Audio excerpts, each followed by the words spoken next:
സങ്കീർത്തനം 46:1 നമ്മൾ കാണുന്നത് ഇപ്രകാരമാണ്: God is our very present help in trouble. കഷ്ടതകളിൽ, ഇന്ന് നേരിടുന്ന പ്രശ്നത്തിൽ നമ്മുടെ ദൈവം നമുക്ക് സുനിശ്ചിതമായ തുണയാണ്. ഇന്ന് എന്നെ കേൾക്കുന്ന നിങ്ങളുടെ ലൈഫിൽ എന്തെങ്കിലും ഒരു ട്രബിൾ ഉണ്ടെങ്കിൽ നമുക്ക് ആ വിഷയത്തിന് വേണ്ടി പ്രത്യേകമായി പ്രാർത്ഥിക്കാം. നിങ്ങൾക്ക് ആ വിഷയം കമന്റ് ബോക്സിൽ പോസ്റ്റ് ചെയ്യാവുന്നതാണ്. നമ്മൾ ആ വിഷയത്തിന് വേണ്ടി പ്രാർത്ഥിക്കും. ഈ ലൈവിന് ശേഷവും ഞാൻ വ്യക്തിപരമായി പ്രാർത്ഥിക്കും. ഈ കൂട്ടായ്മയിലുള്ള ഒരുപാട് മക്കൾ അതിനുവേണ്ടി പ്രാർത്ഥിക്കുന്നതായിരിക്കും. എന്നാൽ നമുക്ക് ലൈഫിൽ പലപ്പോഴും നമ്മൾ ശ്രദ്ധിച്ച ഒരു കാര്യം മനസ്സിലാവും. നമ്മുടെ മുൻപിൽ ഒരു ട്രബിൾ വരുമ്പോൾ, അല്ലെങ്കിൽ എന്തെങ്കിലും ഒരു കാര്യം നമ്മുടെ ലൈഫിൽ മുൻപിൽ വരുന്ന സമയത്ത് നമ്മുടെ മനസ്സ് അസ്വസ്ഥമാകുകയും മനസ്സമാധാനം എടുത്തു പോകുന്ന നിമിഷം നമ്മൾ വീണ്ടും ഡൗൺ ആവുകയാണ്, അല്ലെ? വീണ്ടും ഡൗൺ ആവുകയാണ്. എന്നാൽ ആ സമയത്ത് കർത്താവിന്റെ വചനം നമ്മുടെ അരികിലേക്ക് റീച്ച് ഔട്ട് ചെയ്യുമ്പോൾ വചനത്തിന്റെ ശക്തി നമ്മളെ ആ ഒരു സാഹചര്യത്തിൽ നിന്ന് നമ്മളെ സ്വാതന്ത്ര്യത്തിലേക്ക് നയിക്കും. ഓരോ വചനത്തിനകത്തും ദൈവത്തിന്റെ ആത്മാവിന്റെ അഭിഷേകമുണ്ട്. ഇന്ന് ഈ വചനത്തെ ഒന്ന് റിസീവ് ചെയ്യാവും. God is our very present help in trouble.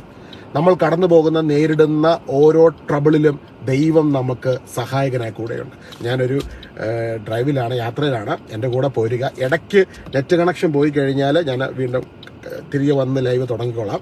മുമ്പേ ലൈവിന് ഇടയ്ക്ക് കണക്ഷൻ പോയായിരുന്നു. അപ്പോൾ എൻ്റെ കൂടെ യാത്ര ചെയ്തു. ഞാൻ പോകുന്ന സ്ഥലങ്ങളൊക്കെ കണ്ടുകൊണ്ട് നിങ്ങൾ എൻ്റെ കൂടെ പോരെ. ഓക്കെ.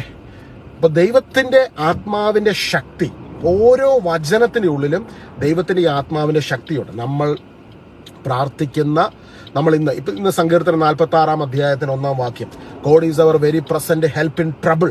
ഇന്ന് ഏത് ട്രബിളിലൂടെയാണ് നിങ്ങൾ കടന്നു പോകുന്നതെങ്കിലും നമുക്ക് സുനിശ്ചിത തുണയായി, സഹായകനായി, സംരക്ഷകനായി ദൈവം നമ്മൾക്ക് അനുകൂലമായിട്ടുണ്ട്. ഹല്ലേലൂയ. ഈശോയെ ആരാധന. ഇതൊന്ന് വിശ്വസിച്ചേ. ഒന്നാമതായിട്ട് ഇത് വിശ്വസിക്കുക. എന്താ വിശ്വസിക്കേണ്ടത്? ദൈവം എനിക്ക് സഹായകനായിട്ടുണ്ട്. വിശ്വസിക്കാവോ? God is my helper. God is my refuge. God is my strength. പറഞ്ഞേ, ദൈവം എനിക്ക് സഹായകനായിട്ടുണ്ട്. ദൈവം എന്റെ സംരക്ഷകനാണ്. സൗണ്ടൊക്കെ ക്ലിയർ ആണല്ലോ, അല്ലേ? Okay, praise the Lord. ഈശോയെ ആരാധന. ദൈവം എനിക്ക് സംരക്ഷകനായിട്ടുണ്ട്. ദൈവം എനിക്ക് സഹായകനായിട്ടുണ്ട്. അപ്പൊ ഇന്ന് ഏത് വിഷയത്തിനകത്താണ് നിങ്ങൾ ഭാരപ്പെടുന്നതെങ്കിലും അതിനകത്ത് ദൈവത്തിന്റെ സഹായം നമുക്കായിട്ട് കടന്നു വരുമെന്ന് വിശ്വസിക്കുകയും പ്രത്യാശിക്കുകയും ചെയ്യുക. യെശയ്യാ 40:31 നമ്മൾ കാണുന്നത് എന്താ? കർത്താവിൽ ആശ്രയിക്കുന്നവർ വീണ്ടും ശക്തി പ്രാപിക്കും. അവർ കഴുകന്മാരെ പോലെ ചിറകടിച്ചുയരും. അപ്പൊ കഴുകന്മാരെ പോലെ ചിറകടിച്ചുയരുവാൻ ദൈവം പകരുന്ന ഒരു ശക്തിയുണ്ട്. അപ്പോൾ ഈ ആത്മാവിന്റെ ശക്തി ഇന്ന് തളർത്താൻ, ഇന്ന് ജീവിതം, ലോകവും മനുഷ്യരും നിങ്ങളുടെ ചുറ്റുമുള്ള സാഹചര്യങ്ങളും നിങ്ങളെ തളർത്തുന്നുണ്ടെങ്കിൽ ദൈവത്തിന്റെ ആത്മാവിന്റെ ശക്തി ഈ വചനത്തിലൂടെ ഇന്ന് നിന്റെ ജീവിതത്തിൽ നിറയപ്പെടുമ്പോൾ നിനക്ക് പറന്നുയരുവാനുള്ള കരുത്ത് പരിശുദ്ധാത്മാവാം ദൈവം പകർന്നു തരികയാണ്. അപ്പൊ ദൈവത്തിന്റെ ആത്മാവിന്റെ ശക്തി എപ്രകാരം പ്രവർത്തിക്കുന്നത്? ഈശോയുടെ വചനത്തിലൂടെയാണ്. നമ്മൾ വചനം കേൾക്കുമ്പോൾ ദൈവത്തിന്റെ ആത്മാവിന്റെ ശക്തി നമ്മൾ വന്ന് നിറയപ്പെടുകയും നമ്മുടെ സാഹചര്യങ്ങളിൽ വിടുതൽ നൽകും, നമ്മുടെ ആത്മാവിന് ജീവൻ നൽകും, നമ്മുടെ ജീവിതത്തിന് ഉയർച്ച നൽകും, നമ്മുടെ ലൈഫിനകത്ത് ട്രാൻസ്ഫോർമേഷൻ ഉണ്ടാവും. ഈശോ പ്രസംഗിക്കുന്ന സമയങ്ങളിൽ ആയിരക്കണക്കിന് മനുഷ്യര് കടന്നു വരുന്നുണ്ടായിരുന്നു. നമ്മൾ കർത്താവിന്റെ പ്രസംഗങ്ങളൊക്കെ ശ്രദ്ധിച്ചു കഴിഞ്ഞാൽ അവിടെ കാണുന്ന ഒരു കാര്യം, വളരെ ലളിതമായ മെസ്സേജുകളാണ് ഈശോ കൊടുക്കുന്നത്. നമ്മുടെ ഈ കാലഘട്ടത്തിലെ കരിസ്മാറ്റിക് പ്രഭാഷകരെ പോലെയുള്ള, അല്ലെങ്കിൽ അന്നത്തെ കാലത്തെ ജൂതമത പഴയ നിയമ പ്രഭാഷകരെ പോലുള്ള വ്യക്തികൾ കൊടുക്കുന്ന സന്ദേശങ്ങളിൽ വളരെ ലളിതമായ സന്ദേശങ്ങളാണ് യേശു കൊടുക്കുന്നത് നമ്മൾ കാണുന്നത്. ഈ പ്രസംഗം കേൾക്കാൻ വേണ്ടി ആയിരക്കണക്കിന് ആൾക്കാരന്ന് കർത്താവ് എവിടെയുണ്ടോ അങ്ങോട്ട് കടന്നു വരുമായിരുന്നു. പക്ഷെ അവരുടെയൊക്കെ ജീവിതത്തിൽ നടക്കുന്നത് പിന്നെ എന്താ? ഈ സാധാരണക്കാരായ മനുഷ്യര് ഈശോ പറയുന്ന ലളിതമായ സന്ദേശങ്ങൾ കേട്ടിട്ട് അവർ തിരികെ പോകുമ്പോൾ അവരുടെ ഉള്ളിൽ ഒരു വലിയ കംപ്ലീറ്റ്നെസ് അവർ അനുഭവിച്ചു, വലിയൊരു സന്തോഷം അവർ അനുഭവിച്ചു, വലിയൊരു ട്രാൻസ്ഫോർമേഷൻ അവർക്കുണ്ടായി. ഈ ട്രാൻസ്ഫോർമേഷൻ കാരണമാണ് അവർ വീണ്ടും വീണ്ടും ഈശോയുടെ പ്രസംഗം കേൾക്കാൻ വരുന്നത്.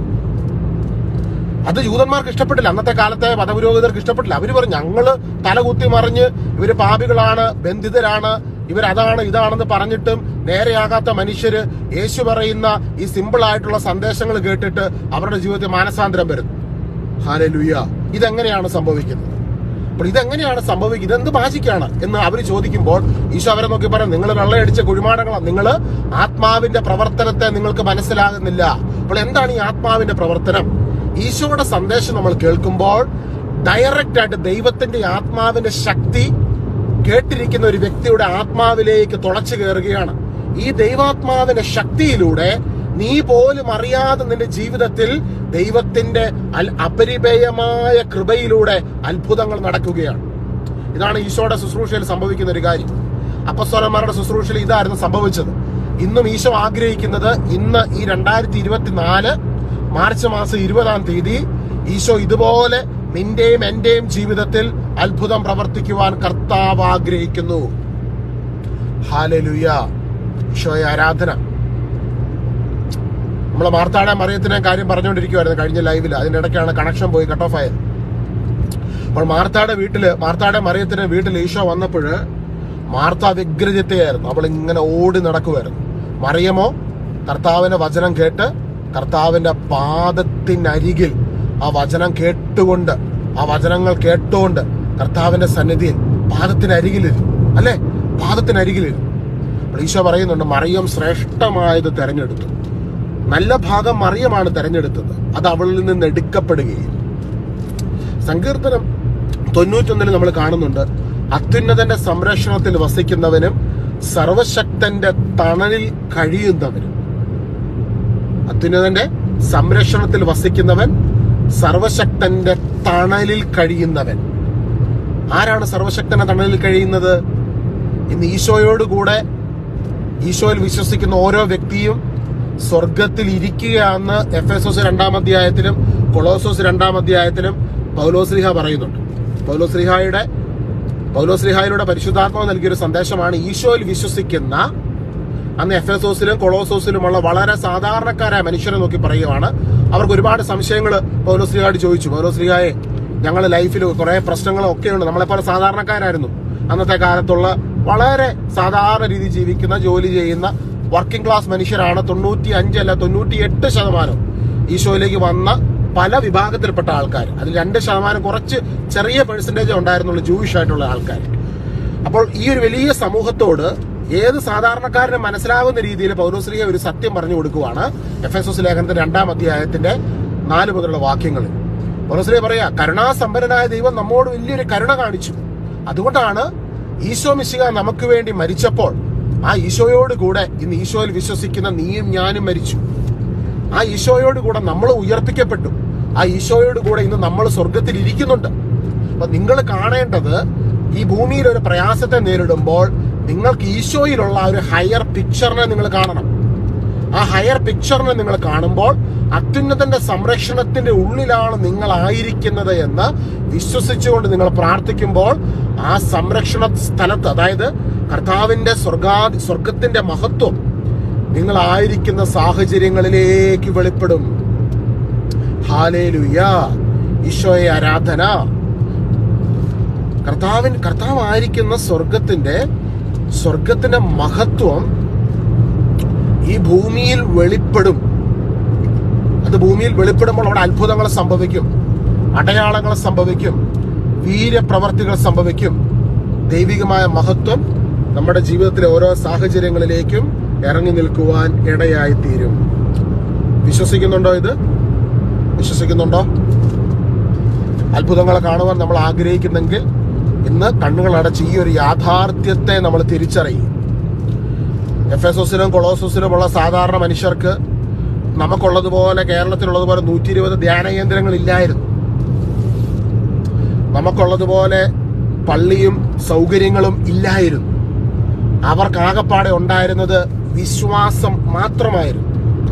ഞാൻ വീണ്ടും പറയാം, അന്ന് ഈ ലേഖനം എഴുതുമ്പോൾ, തിരുവചനം എഴുതി അഡ്രസ് ചെയ്ത കൊളോസോസിലുള്ളവർ എഫെസോസിലുള്ളവർക്കോ അവർക്ക് നമുക്കുള്ളതുപോലെ സൗകര്യങ്ങളൊന്നുമില്ല. നമുക്കുള്ളതുപോലെ സെമിനാറുകളില്ല, ബൈബിൾ കോളേജുകളില്ല, നമുക്കുള്ളതുപോലെ ഫെസിലിറ്റികളൊന്നുമില്ല. അവർക്കുണ്ടായിരുന്ന എന്തായിരുന്നു? വിശ്വാസം. എന്താ ഉണ്ടായിരുന്നത്? വിശ്വാസം. വീണ്ടും ഞാൻ പറയുന്നു, ഈ ലേഖനം എഴുതിയത്, ഈ വചനങ്ങളൊക്കെ എഴുതിയത്, നമ്മൾ പലപ്പോഴും ചിന്തിക്കും ഈ വചനമൊക്കെ എഴുതിയത് ആദിമസഭയിലുള്ളവരൊക്കെ ഏതോ മലയിലൊക്കെ തപസ്സിരിക്കാൻ പോയ എല്ലാം വിട്ടുപേക്ഷിച്ച് പോയ കുറെ മനുഷ്യരാണോ? ഒന്നുമല്ല. എല്ലാവരും വെറും സാധാരണ മനുഷ്യർ, പച്ചയായ മനുഷ്യർ. അതുകൊണ്ടാണ് ദൈവത്തിന്റെ വചനം ഏറ്റവും കൂടുതൽ മനസ്സിലാക്കുവാൻ സാധ്യതയുള്ള ആർക്കാണെന്നറിയോ? ഏറ്റവും കൂടുതൽ പരിശുദ്ധാത്മാവിന്റെ പ്രവർത്തനം നടക്കുവാൻ സാധ്യതയുള്ളത് പച്ചയായ സാധാരണ മനുഷ്യരുടെ ജീവിതത്തിലേക്കാണ്. ദൈവത്തിന്റെ ആത്മാവിന്റെ പ്രവർത്തനം ഏറ്റവും ശക്തമായി വെളിപ്പെടുവാൻ ഇടയാകുന്നു എന്ന് വിശ്വസിക്കുക. നിന്റെ ജീവിതത്തിൽ ദൈവത്തിന്റെ ആത്മാവിന്റെ വലിയ പ്രവർത്തനങ്ങൾ കടന്നു വരും. നമുക്ക് ഒരുമിച്ച് പ്രാർത്ഥിക്കാം. യേശുവേ, ഞങ്ങൾ നിമിഷം ഒരുമിച്ച് പ്രാർത്ഥിക്കുന്നു. കർത്താവേ, ലോകത്തിന്റെ വിവിധ ഭാഗങ്ങളിലായിരുന്നുകൊണ്ട് ഞങ്ങൾ ഈ നിമിഷം പ്രാർത്ഥിക്കുമ്പോൾ കർത്താവേ, നിന്റെ ആത്മാവിന്റെ വലിയൊരു അഭിഷേകം ഞങ്ങളായിരിക്കുന്ന അവസ്ഥകളിലേക്ക് കടന്നു വരുന്നതിന് വേണ്ടി ഞങ്ങൾ പ്രാർത്ഥിക്കുകയാണ്. ഈശോയെ, നിന്റെ ആത്മാവിന്റെ സാന്നിധ്യം ഞങ്ങളുടെ ജീവിതത്തിൽ നിറയപ്പെടുന്നത് കണ്ടുകൊണ്ട് ഞങ്ങൾ നന്ദി നിറഞ്ഞ ഹൃദയത്തോടെ പ്രാർത്ഥിക്കുന്നു. കർത്താവിന്റെ ആത്മാവിന്റെ വലിയൊരു നിറവ്, കർത്താവിന്റെ ആത്മാവിന്റെ വലിയൊരു നിറവ്. Hallelujah, hallelujah, hallelujah, hallelujah, hallelujah, hallelujah, hallelujah, hallelujah. എല്ലാവരും അത്തരം തുറന്ന് പറഞ്ഞു, യേശുവിന്റെ രക്തത്തിൽ ഞാൻ മുറുകെ പിടിക്കുന്നു. ഈശോയുടെ രക്തത്തെ ഞാൻ മുറുകെ പിടിക്കുന്നു. എനിക്ക് വേണ്ടി ചിന്തിയ കർത്താവിന്റെ തിരുരക്തത്തെ ഞാൻ മുറുകെ പിടിക്കുന്നു. അത്തരം തുറന്ന് പറഞ്ഞ്, ഈശോയുടെ തിരുരക്തത്തിന്റെ ശക്തിയെ ഞാൻ മുറുകെ പിടിക്കുന്നു. ഈശോയുടെ തിരുരക്തത്തിന്റെ അഭിഷേകത്തെ ഞാൻ മുറുകെ പിടിക്കുന്നു. ഹല്ലേലൂയ. ഈശോയുടെ തിരുരക്തം കൊണ്ട് ഞാൻ എന്നെ തന്നെ കഴുകി പ്രാർത്ഥിച്ചു. ഈശോയുടെ തിരുരക്തം കൊണ്ട് നമ്മൾ നമ്മളെ തന്നെ കഴുകി പ്രാർത്ഥിക്കുമ്പോൾ ആ സമയത്ത് തന്നെ നമുക്കൊരു വലിയൊരു റിലീഫ്, ഒരു അനോയിറ്റിംഗ് ഫീലിംഗ്. ആ സമയത്ത് കർത്താവിന്റെ തിരുരക്തത്തിന്റെ ശക്തി ആ സമയത്ത് നമ്മുടെ സാഹചര്യങ്ങളിലേക്ക് വ്യാപരിക്കുകയാണ്. ഹല്ലേലൂയ. തിരുരക്തത്തിന്റെ ശക്തി, ഈശോയുടെ ആത്മാവിന്റെ ശക്തി നമ്മളായിരിക്കുന്ന സാഹചര്യങ്ങളിലേക്ക് ആ നിമിഷം വെളിപ്പെടുവാനിടയായിത്തീരും. ഈശോയെ പ്രാർത്ഥിക്കാം നമുക്ക്. കർത്താവേ, അവിടുത്തെ തിരുരക്തം കൊണ്ട് ഞങ്ങൾ ഓരോരുത്തരെയും കഴുകി വിശുദ്ധീകരിക്കണമേ. ഈശോയുടെ തിരുരക്തം കൊണ്ട് ഞങ്ങളെ തന്നെ മുദ്രയിട്ട് പ്രാർത്ഥിക്കുന്നു. കർത്താവിൻ്റെ തിരുരക്തത്തിൻ്റെ വലിയൊരു അഭിഷേകം ഞങ്ങൾ നിറയപ്പെടുന്നതിന് വേണ്ടി പ്രാർത്ഥിക്കുന്നു. ഞങ്ങളുടെ ഓരോ നിയോഗങ്ങളെയും യേശുവിൻ്റെ കരങ്ങളിലേക്ക് ഞങ്ങൾ ഈ നിമിഷം സമർപ്പിച്ചുകൊണ്ട് പ്രാർത്ഥിക്കുകയാണ്. കർത്താവ്, ഓരോ നിയോഗങ്ങളെ സമർപ്പിക്കുന്നു. എല്ലാ നിയോഗങ്ങളെയും നമുക്ക് സമർപ്പിക്കാം കേട്ടോ. നമ്മുടെ എല്ലാ നിയോഗങ്ങളെ യേശുവിൻ്റെ കരങ്ങളിലേക്ക് നമുക്ക് സമർപ്പിക്കാം.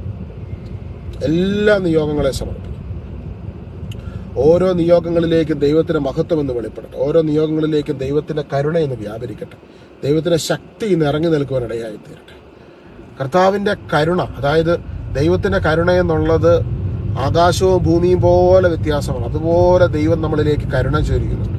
ഈ പ്രപഞ്ചം മുഴുവനും ദൈവത്തിന്റെ കരുണ കൊണ്ട് നിറയപ്പെട്ടിരിക്കുകയാണ്. പിശാചിന് ഏറ്റവും ഇഷ്ടമില്ലാത്തൊരു കാര്യം ദൈവത്തിന്റെ കരുണ. ദൈവം മനുഷ്യരോട് കരുണ കാണിക്കും. ദൈവം മനുഷ്യരോട് കരുണ കാണിക്കുന്നതാണ്. ആർക്കാണത് ഇഷ്ടമില്ലാത്തത്? ഇഷ്ടമില്ലാത്ത ആർക്കാ? ദൈവം മനുഷ്യരോട് കരുണ കാണിക്കുന്നത് ഇഷ്ടമില്ലാത്ത ആർക്കാ? ഒരാൾക്കേ ഉള്ളൂ, പിശാചിന്. ഹല്ലേലൂയ. ധൂർത്തപുത്രൻ തിരികെ മടങ്ങി വീട്ടിൽ വന്നപ്പോൾ ഒരാൾക്കത് ഇഷ്ടപ്പെട്ടില്ല. അത് ആർക്കായിരുന്നു? ധൂർത്തപുത്രൻ മടങ്ങി വീട്ടിൽ വന്നപ്പോൾ മൂത്തവൻ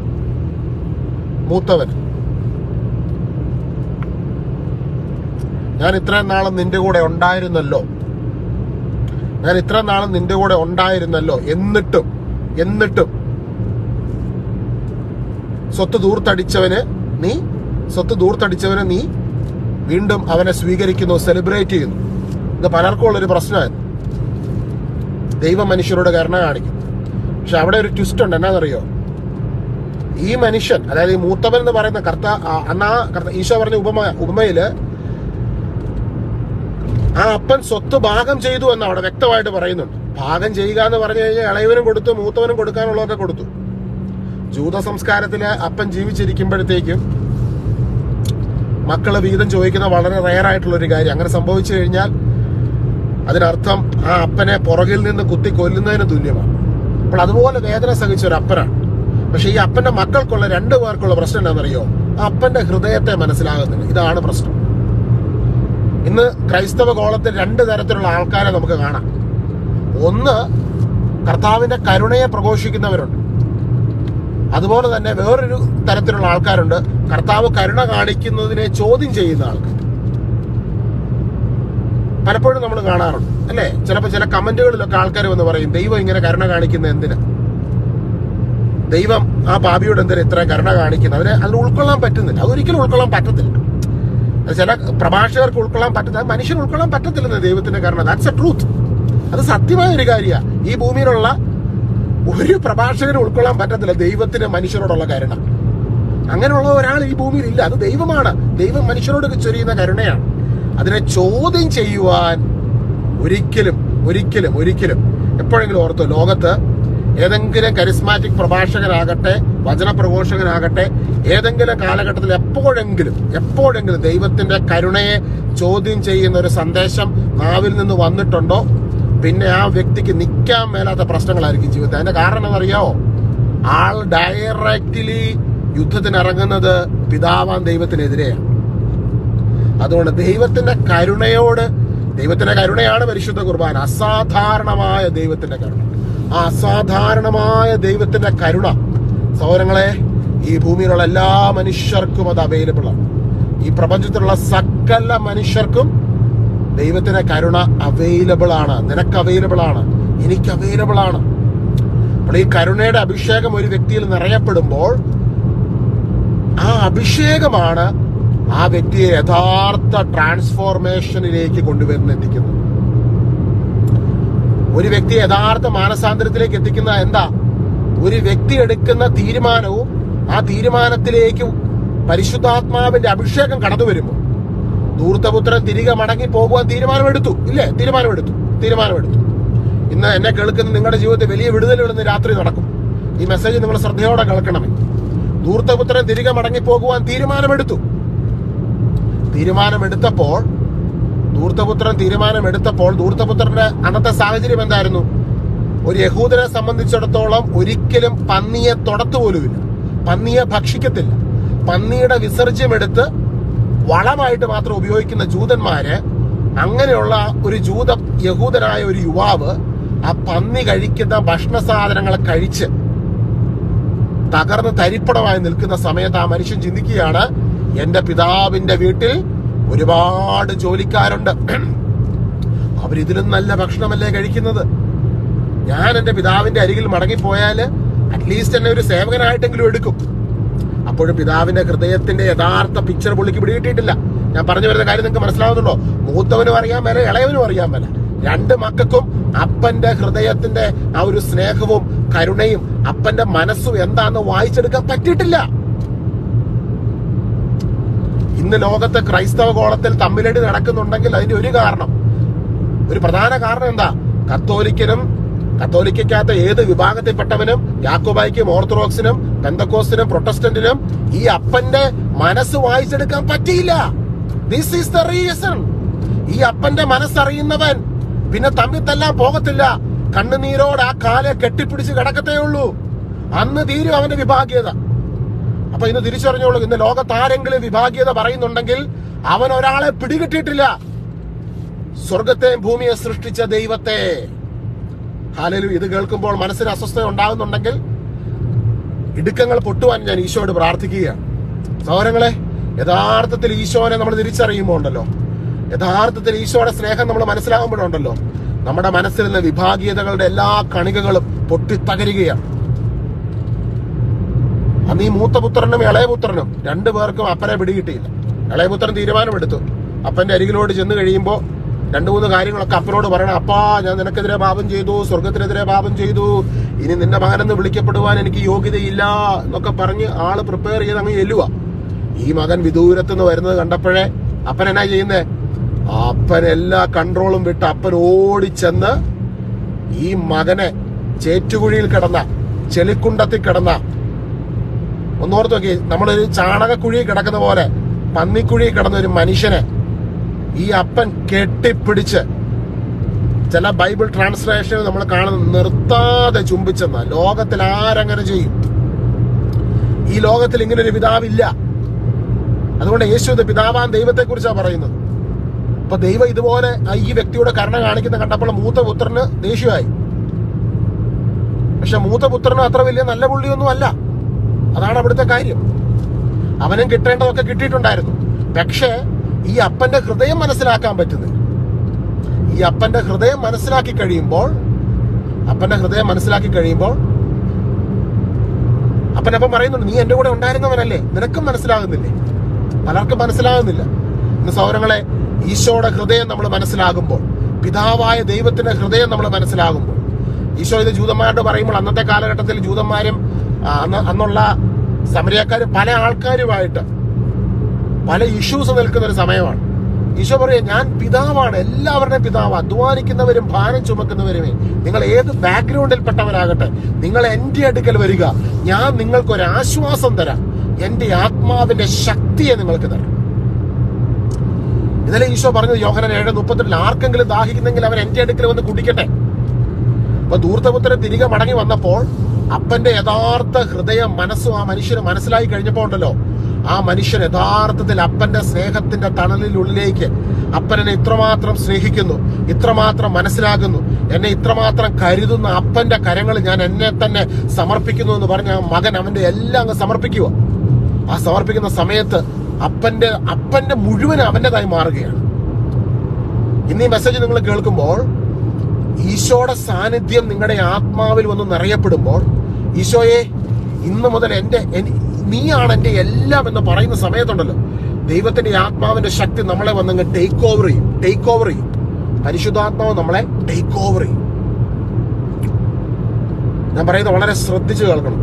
പരിശുദ്ധാത്മാവാൻ ദൈവം നമ്മളെ ടേക്ക് ഓവർ ചെയ്യുമ്പോഴാണ് നമ്മളിൽ യഥാർത്ഥ മാനസാന്തരമുണ്ടാകുന്നത്. ഞാനിപ്പോഴേ ഇവിടെ ഇരുന്ന് എന്നെ കേട്ടോണ്ടിരിക്കുന്ന നിങ്ങളോടെല്ലാവരോടും ഒരു ചാക്ക് വഴക്കും കുറെ ഉപദേശങ്ങളും നിങ്ങൾ ചെയ്യുന്ന തെറ്റുകൾ അതാണ് ഇതാണെന്ന് പറഞ്ഞുകൊണ്ടുള്ള ക്ലാസ്സും എടുത്തു കഴിഞ്ഞാൽ, അതായിരുന്നു അന്നത്തെ കാലത്തെ ജൂതന്മാർ ചെയ്തുകൊണ്ടിരുന്നത്. ആ ക്ലാസ് എടുത്തുകൊണ്ടിരുന്നതുകൊണ്ട് ഒരു പ്രയോജനവും മനുഷ്യരുടെ ജീവിതത്തിൽ ഉണ്ടാകുന്നില്ല. അപ്പോൾ ഈശോ എന്നാ ചെയ്തേ? ഈശോ പോയി പാപികളുടെയും ചുങ്കക്കാരുടെയും കൂടെ പോയി ഇരുന്നു. ഇപ്പൊ കർത്താവ് പറയുന്നല്ല, ഇവര് നോക്കുമ്പോൾ ആദ്യമായിട്ട് ഒരു പ്രവാചകൻ വന്ന് അവരെ അക്സെപ്റ്റ് ചെയ്യുന്നു, അവരെ സ്വീകരിക്കുക. അവരോട് ഇത് കൊള്ളാലും ഇന്നേ വരെ ഒരു വചനപ്രഘോഷകർ ഞങ്ങളോട് ഇതുപോലെ കരുണ കാണിച്ചിട്ടില്ല. പക്ഷെ അവിടെ ഒരു കാര്യം സംഭവിക്കുന്നുണ്ട്. ഈശോ വന്നിട്ട് അവരോട് വലിയ ഡയലോഗൊന്നും പറയുന്നില്ല, വലിയ ഉപദേശമൊന്നും കൊടുക്കുന്നില്ല. പക്ഷെ ഈശോയുടെ സാന്നിധ്യത്തിൽ ഇരുന്ന ഓരോ ആൾക്കാരും ആള് മാറാൻ വേണ്ടി തുടങ്ങി. ഇതെന്നെ ഇടപാടാ. അന്നത്തെ കാലത്തെ ജൂതന്മാർ അങ്ങോട്ടും ഇങ്ങോട്ടും സംസാരിക്കാൻ തുടങ്ങി, മതപുരോഹിതര്.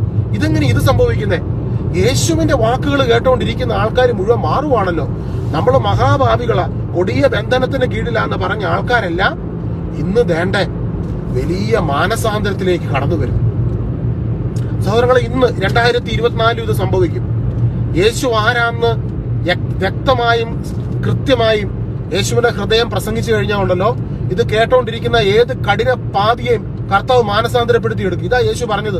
ലോകമെങ്ങും പോയി നിങ്ങൾ കുറെ കൽപ്പനകൾ പ്രസംഗിക്കാനല്ല യേശു പറഞ്ഞത്. യേശു പറഞ്ഞു, നിങ്ങൾ ലോകമെങ്ങും പോയി എന്നെ ഒന്ന് പങ്കുവെക്ക്. ഞാൻ എത്ര തകർന്നവനെ നേരെയാക്കാം, എത്ര തകർന്ന് തരിപ്പണമായവനെ ഞാൻ നേരെയാക്കാം, എത്ര ക്രിമിനലിനെ ഞാൻ മാനസാന്തരപ്പെടുത്താം. യേശു അത് ചെയ്യുന്നത്, ഈശോയാ ചെയ്യുന്നത്, നമ്മളല്ല. നമ്മുടെ പിടുത്തം വിടുക. ഹല്ലേലൂയ. എന്നെ കേൾക്കുന്ന സഹോദരങ്ങളെ, ഒരു ശുശ്രൂഷകൻ എന്ന നിലയിൽ പറയട്ടെ, ഞാനിത് ഈശോനെ നിങ്ങളുമായിട്ട് പങ്കുവെക്കുന്നത്. ഈശോയാ നിങ്ങൾ കേൾക്കുന്നത്. ഈശോ നിങ്ങളെ സ്നേഹിക്കുന്നു. നിങ്ങളിലുള്ള പിടുത്തം വിടുമ്പോൾ, ഒരു ശുശ്രൂഷകൻ അവനിലുള്ള പിടുത്തം വിട്ട് ഈശോയിലേക്ക് അവൻ ജനങ്ങളെ കൊണ്ടുവരുമ്പോൾ, ജനങ്ങൾ അവരിലുള്ള പിടുത്തം വിട്ട് അവർ ഈശോയിലേക്ക് കടന്നു വരുമ്പോഴാണ് പരിശുദ്ധാത്മാവിന്റെ വലിയ പ്രവർത്തനം നമ്മുടെ ഇടയിൽ സംഭവിക്കുന്നത്. ഇതിനുവേണ്ടി നമ്മൾ വേറെ ഒന്നും ചെയ്യണ്ട. ഈശോനെ പറഞ്ഞാൽ മാത്രം മതി. അവിടെ പരിശുദ്ധാത്മാവിന്റെ പ്രവർത്തനങ്ങൾ നടന്നിരിക്കും. എന്നെ കേട്ടോണ്ടിരിക്കുന്ന നിങ്ങളിൽ ചിലര് മാർക്കിടാനിരിക്കുന്നവർ കാണും, ചിലര് സംശയത്തോടെ ഇരിക്കുന്നവർ കാണും, ചിലര് കമന്റ് പറയാനിരിക്കുന്നവർ കാണും, ചിലര് ഭാരപ്പെട്ട വിഷയത്തിലിരിക്കുന്നവർ കാണും, എന്നാൽ ചിലര് ഈശോയെ നീയാണ് എന്നോട് സംസാരിക്കുന്നത് എന്നുള്ള ആഗ്രഹത്തിൽ, എന്നുള്ള ആ ഒരു വാഞ്ചയിൽ ഈശോയുടെ അരികിൽ ഇരിക്കുന്ന ചില വ്യക്തികൾക്കുള്ളിലേക്ക് ഈ നിമിഷം പരിശുദ്ധാത്മാവിന്റെ വലിയ അഭിഷേകം കടന്നു വരുന്നു. പരിശുദ്ധാത്മാവിന്റെ വലിയ അഭിഷേകം കടന്നു വരുന്നു. ഹല്ലേലൂയ. യേശുവേ ആരാധന. അതിനെ തുറന്ന് പറഞ്ഞ്, യേശുവേ ആരാധന, യേശുവേ മഹത്വം. Hallelujah, hallelujah. Thank you Jesus. Hallelujah, hallelujah. പരിശുദ്ധാത്മാവിന്റെ അഭിഷേകത്തിൽ അതിശക്തമായി ഉപയോഗിക്കപ്പെട്ട വ്യക്തിയാണ് കർത്താവിന്റെ ആത്മാവിന്റെ ശക്തിയിൽ ശരീരത്തിന്റെ അധമവാസനകളെ തരണം ചെയ്ത് അതിശക്തമായി കർത്താവിന് വേണ്ടി പ്രയോജനപ്പെട്ട വ്യക്തിയാണ് പത്രോസ്ലീഹ. എന്നാൽ ആ മനുഷ്യൻ 3 തവണ യേശുവിനെ തള്ളിക്കളഞ്ഞതാണ്. എന്നാൽ ആ തള്ളിക്കളഞ്ഞവനും കർത്താവ് വീണ്ടും കരുണ കാണിച്ചു. എന്തുകൊണ്ടാ കർത്താവ് കരുണ കാണിക്കുന്നത്? കർത്താവിന് അറിയാം നിനക്ക് ആവശ്യം പരിശുദ്ധാത്മാവിന്റെ അഭിഷേകമാണ്. അതല്ലേ യേശു പറഞ്ഞു, ആർക്കെങ്കിലും ദാഹിക്കുന്നെങ്കിൽ അവൻ എന്റെ അടുക്കൽ വന്ന് കുടിക്കട്ടെ. ഹല്ലേലൂയ. ഇന്ന് രാത്രി നമ്മൾ ഒരുമിച്ച് പ്രാർത്ഥിക്കാൻ വേണ്ടി പോവുക. ഇന്ന് നമ്മുടെ ഒരു ആഗ്രഹം, വേറെ ഒരു ആഗ്രഹവും നിങ്ങൾ വെക്കരുത്. നമുക്കൊക്കെ വ്യക്തിപരമായ നിയോഗങ്ങളുണ്ട്, അതൊക്കെ ഒന്ന് സൈഡിലോട്ട് വെച്ചു. വ്യക്തിപരമായ നിയോഗങ്ങൾക്ക് അപ്പുറമായിട്ടുള്ള ദൈവമഹത്വം നമ്മൾ കാണാൻ വേണ്ടി പോവുക. വ്യക്തിപരമായ നിയോഗങ്ങളെ കർത്താവ് ഏറ്റെടുക്കും. പത്രോസിനെ ശൂന്യമായ വഞ്ചിയിലിരുന്ന് യേശു വചനം പ്രസംഗിച്ചപ്പോൾ പരിശുദ്ധാത്മാവിന്റെ അഭിഷേകം ആ കടലിലേക്ക് ഇറങ്ങി, അല്ലെ? അതാണ് അവിടെ സംഭവിച്ചത്. പരിശുദ്ധാത്മാവിന്റെ അത്യന്ത ശക്തി, വലിയ ശക്തി ശൂന്യമായിരുന്ന ആ കടലിലേക്ക് ഇറങ്ങിയപ്പോൾ ആ പരിസരത്തെങ്ങും ഒരു മത്സ്യമുണ്ടായിരുന്നോ? ഇല്ല. ആ കടലിൽ മത്സ്യമുണ്ടായിരുന്നോ? ഇല്ല. മത്സ്യബന്ധനത്തിൽ വലിയ അറിവുണ്ടായിരുന്ന പത്രോസ് രാത്രി മുഴുവൻ അധ്വാനിച്ചിട്ട് ശിമിയോൻ പത്രോസിന് ഒന്നും ലഭിച്ചിരുന്നില്ല. എന്നാൽ യേശു വചനം പ്രസംഗിച്ചപ്പോൾ ആ വഞ്ചിയിലിരുന്ന് കർത്താവ് ലളിതമായ ഭാഷയിൽ ഈശോ ജനങ്ങൾക്ക് വേണ്ടി കർത്താവ് തന്റെ ആത്മാവിനുള്ള ശുശ്രൂഷ ചെയ്തപ്പോൾ അവിടെ എന്താ സംഭവിച്ചേ? പരിശുദ്ധാത്മാവിന്റെ വലിയ അഭിഷേകം ആ കടലിലേക്ക് ഇറങ്ങി നിന്നു. ഇന്നെ കേൾക്കുന്ന സഹോദരങ്ങളെ, ഈ മെസ്സേജ് കേട്ടോണ്ടിരിക്കുമ്പോൾ നിങ്ങളുടെ ജീവിത സാഹചര്യങ്ങളിലേക്കും ഈ ആത്മാവിന്റെ ശക്തി കടന്നു വരുന്നുണ്ട് കേട്ടോ. കുറച്ചേരം ഞാൻ കണ്ടോ, നിങ്ങളുടെ ജീവിതത്തിന്റെ സാഹചര്യങ്ങളിലേക്കും പരിശുദ്ധാത്മാവിന്റെ അഭിഷേകം കടന്നു വരുന്നുണ്ട്. പരിശുദ്ധാത്മാവിന്റെ അഭിഷേകം കടന്നു വന്നതുകൊണ്ടല്ലോ, പരിശുദ്ധാത്മാവിന്റെ അഭിഷേകം വ്യാപരിക്കുമ്പോൾ ഈ അഭിഷേകം നമ്മൾ ചിന്തിച്ചിട്ടില്ലാത്ത മേഖലകളെ, വഴികളെയും വാതിലുകളെയും ദൈവം നമ്മുടെ മുൻപിൽ അങ്ങ് തുറക്കും. അതാണ് പരിശുദ്ധാത്മാവിന്റെ ശക്തിയുടെ പ്രവർത്തനമാണ്. മരിച്ചതിനെ ജീവിപ്പിക്കുകയും ഇല്ലാത്തതിനെ ഉള്ളതിനെ പോലെ വിളിച്ചു വരുത്തുകയും ചെയ്യുന്ന ദൈവത്തെക്കുറിച്ചാണ് നമ്മൾ എബ്രായലേഖനം 11-ാം അധ്യായത്തിൽ കാണുന്നത്. മരിച്ചതിനെ ജീവിപ്പിക്കും, ഇല്ലാത്തതിനെ ഉള്ളതിനെ പോലെ വിളിച്ചു വരുത്തും. ഒരു സാധാരണ ഒരു സ്ത്രീയുടെ മുൻപിൽ യേശുവിനെ തള്ളിപ്പറഞ്ഞ പത്രോസിന് എങ്ങനെയാ 3000-ഓളം മനുഷ്യരെ ഒറ്റ രാത്രി കൊണ്ട് ഈശോയിലേക്ക് കൊണ്ടുവരാൻ സാധിച്ചത്? What did he do? അതിനു മുമ്പ് പത്രോസിന് ഒരു കാര്യം പിടികിട്ടി. ഞാൻ എത്ര ദൂരെ ഓടിപ്പോയാലും എന്നെ കാത്തു നിൽക്കുന്ന ഒരു ഇടയൻ എനിക്കുണ്ട്, ഒരപ്പൻ എനിക്കുണ്ട്, സ്നേഹമുള്ള ഒരു അപ്പൻ എനിക്കുണ്ട്. ദൂർദൂതരം ഓടിയപ്പോൾ ആള് ഓടി, അല്ലേ? യേശുവിന്റെ ക്രൂശീകരണമൊക്കെ കഴിഞ്ഞ് കഴിഞ്ഞപ്പോൾ ആള് പേടിച്ചു പോയി. വലയും വഞ്ചിയൊക്കെ എടുത്തിട്ട് എനിക്ക് പറ്റിയ പണിയല്ലെന്ന് പറഞ്ഞ് ആളെല്ലാം ഉപേക്ഷിച്ചിട്ടിട്ട് പോയി. എന്നാൽ രാത്രി മുഴുവൻ ഇതുപോലെ വീണ്ടും ഒരു ദിവസം കർത്താവിനെ ഉപേക്ഷിച്ച് പോയാന്ന് രാത്രി മുഴുവൻ അധ്വാനിച്ചിട്ട് ഒന്നും കിട്ടുന്നില്ല. പിറ്റേ ദിവസം രാവിലെ തന്നെ കടൽക്കരയിൽ ആള് വന്നിരിക്കുക. ഈശോ തീയൊക്കെ കൂട്ടി, നല്ല തണുപ്പുള്ള പ്രഭാതമാണ് ഈ വിന്റർ ടൈമിൽ നോർത്ത് നോക്കി. ഇവിടെയൊക്കെ വിന്റർ ടൈം എന്നാ തണുപ്പ രാവിലെ, അല്ലെ? വിന്റർ ടൈമില് നല്ല തണുപ്പുള്ള രാവിലെ ഈശോ തീയൊക്കെ കൂട്ടി, ഇവർക്ക് ഹീറ്റിംഗ് ഒക്കെ കിട്ടാൻ വേണ്ടി, ചൂട് കിട്ടാൻ വേണ്ടി തീയൊക്കെ കൂട്ടി അപ്പമൊക്കെ ചുട്ട് ആള് കാത്തിരിക്കുക. നിങ്ങൾ വിഷമിക്കാതെ. അതിന് മുമ്പ് കർത്താവ് വന്ന് പറഞ്ഞു, നിങ്ങൾ വലത്തോട്ട് നോക്കി വല ഇറക്കാനേ, നിങ്ങൾ വേണ്ടതൊക്കെ അവിടെ കിട്ടും. ഇവര് ആദ്യ ലൂക്കായുടെ സുവിശേഷം 5-ാം അധ്യായത്തില് ഈശോയിലേക്ക് ശിമോൻ ആദ്യമായി കടന്നു വരുന്ന സമയത്ത് ശിമോനോട് ചോദിക്കാൻ ശിമോന്റെ വഞ്ചി കയറിയവനെ കർത്താവ്. അതിൽ ഇവിടെ നമ്മൾ കാണുന്നത് എന്താ? കർത്താവ് അതിനു മുമ്പ് തന്നെ എല്ലാം സെറ്റ് ചെയ്തു, വേണ്ടതെല്ലാം ഒരുക്കി. അതാണ് ഗ്രേസ്, കർത്താവിന്റെ കൃപ. എല്ലാം സെറ്റ് ചെയ്യുവാണ്. കർത്താവിന് തകർന്നു പോയവനെ വീണ്ടും കൊണ്ടുവരാൻ അവന് വേണ്ടതെല്ലാം ഒരുക്കി, ആ ഒരു നന്മകൾ കൊണ്ട് അവനെ പൊതിഞ്ഞു പിടിച്ച് അവനെ കർത്താവിന്റെ സ്നേഹത്തിലേക്ക് കൊണ്ടുവരിക. ആ സ്നേഹത്തിന്റെ മുൻപിൽ അലിഞ്ഞ് വീഴുവെന്നറിഞ്ഞിട്ടും ചേർത്ത് നിർത്തുന്നവന്റെ സ്നേഹത്തിന് മുൻപിൽ പത്രോസ് അലിഞ്ഞു. എന്നിട്ട് ഈശോ ചോദിക്കുന്ന ഒരൊറ്റ ചോദ്യമല്ല, പത്രോസേ, നീ ഇവയേക്കാൾ ഉപരിയായിട്ട് നീ എന്നെ സ്നേഹിക്കുന്നോടാ? നീ ഇവയേക്കാൾ ഉപരിയായിട്ട് എന്നെ സ്നേഹിക്കുന്നോ? 3 പ്രാവശ്യം ചോദിച്ചു.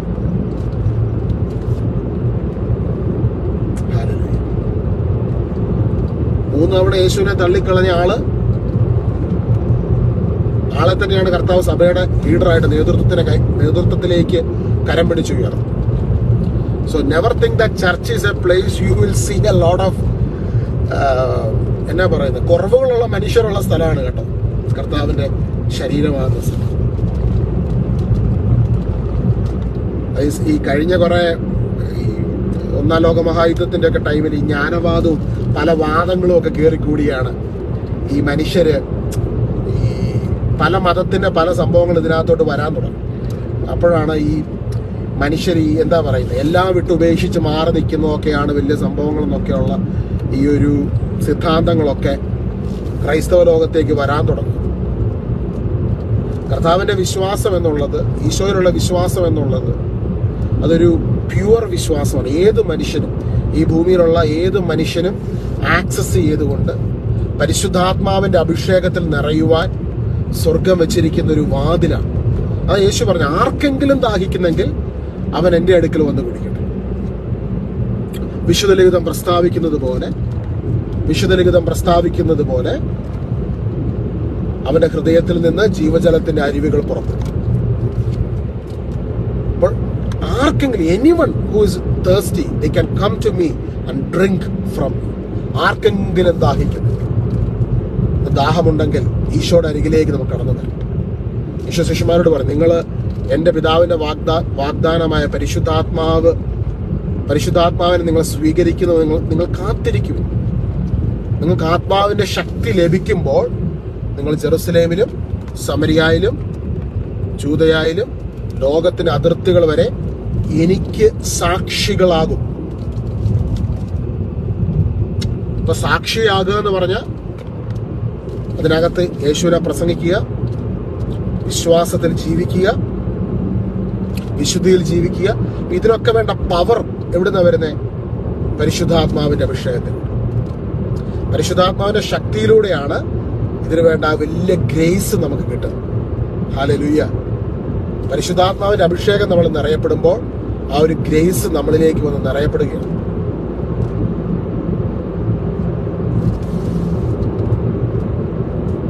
സ്വാഭാവികമായിട്ട് വരാൻ സാധ്യതയുള്ള ഒരു ക്വസ്റ്റ്യനാണ്. എനിക്കറിയാം ചില ആൾക്കാർ ചിന്തിക്കുന്നുണ്ട്, ഞാൻ എന്താ ചെയ്യേണ്ടത് പരിശുദ്ധാത്മാവിന്റെ അഭിഷേകത്തിൽ നിറയുക.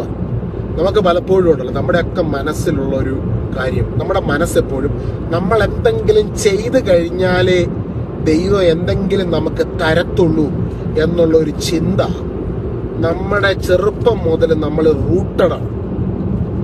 അതായത് ദൈവം അത് നമ്മുടെ ഉള്ളിൽ ഇങ്ങനെ കിടക്കുന്ന ഒരു സംഭവമാണ്. വിശ്വാസം കൊണ്ട് അങ്ങനെ എല്ലാ കാര്യങ്ങളും നടക്കത്തില്ല. കർത്താവ് അല്ലറ ചില്ലറ കൈക്കൂലിയൊന്നും മേടിക്കാതെ കാര്യങ്ങൾ നടത്തിയില്ല. അത് നമ്മുടെ ഉള്ളിൽ കയറിയേക്കുന്ന ഒരു ചിന്തയാണ്. അതെങ്ങനെയാന്നുള്ളത് ഈ ഒരു നമ്മൾ അത് എല്ലാ മനുഷ്യരിലും ഉണ്ട്, ഏത് മതവിഭാഗം എല്ലാവരിലും ഉണ്ട് ഒരു ചിന്തയാണ്. ദൈവത്തിന് എന്തെങ്കിലും ചെയ്താലേ ഉള്ളൂ, ചുമ്മാ വല്ലവരും തരുമോ ദൈവമാണെപ്പോഴും. അതുകൊണ്ടാണ് മനുഷ്യർക്ക് രക്ഷയുടെയും പാപമോചനത്തിന്റെയും ദൈവം സൗജന്യമായി നൽകുന്നതിന്റെ വിലയെ മനസ്സിലാകുന്നു. സുവിശേഷം പറയുന്നൊരു കാര്യം, അതായത് 2 Corinthians 5:20 പറയുന്നത്, 21, നാം എല്ലാവരും ദൈവത്തിന്റെ നീതിയാകേണ്ടതിന് പാപമറിയാത്തവനെ ദൈവം നമുക്ക് വേണ്ടി പാപമാക്കി തീർത്തു.